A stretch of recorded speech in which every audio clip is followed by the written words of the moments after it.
হে everyone, আবারও এসে গেছি একটা হেয়ারস্টাইল নিয়ে। আজকে একটা হাফ আপ রোজ হেয়ারস্টাইল করেছি। এর আগেও একটা রোজ হেয়ারস্টাইল করেছিলাম, মাথার সাইডে করেছিলাম। আজকেরটা দেখাচ্ছি মাথার পিছনে।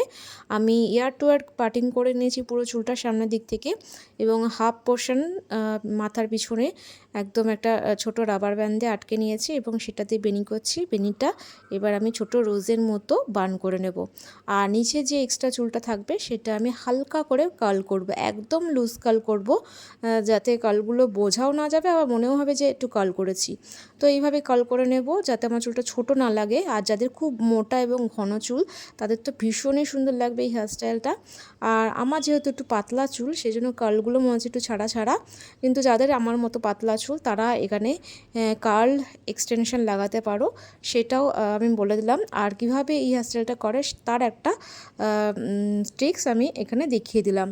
তো আমি দেখো এরপরেই কার্ল করে নেব। আমি এখানে ক্রিম পার ইউজ করেছি, আমার হাতের কাছে ক্রিম পার ছিল, ক্রিম পার দিয়েই আমি কার্লটা করেছি, খুবই হালকা করে কার্লটা করেছি। আর ক্রিম পার দিয়েও এভাবেও কার্ল করা যায়। আর এতটা কার্লও থাকবে না, আমি লাস্টের দিকে একটু খুলে খুলে দিয়েছিলাম যাতে আমার পাতলা চুল, তো সেই জন্য। তো কেমন লাগলো অবশ্যই তোমরা কিন্তু জানিও। আর অবশ্যই আমার চ্যানেলটিকে সাবস্ক্রাইব করে দিও, ফেসবুক থেকে হলে ফলো করে দিও। দেখো একটু পাতলা লাগছে চুলটা। তো চলো আবার নেক্সট কোনো ভিডিওতে দেখা হচ্ছে তোমাদের সাথে। তো এখন বাই।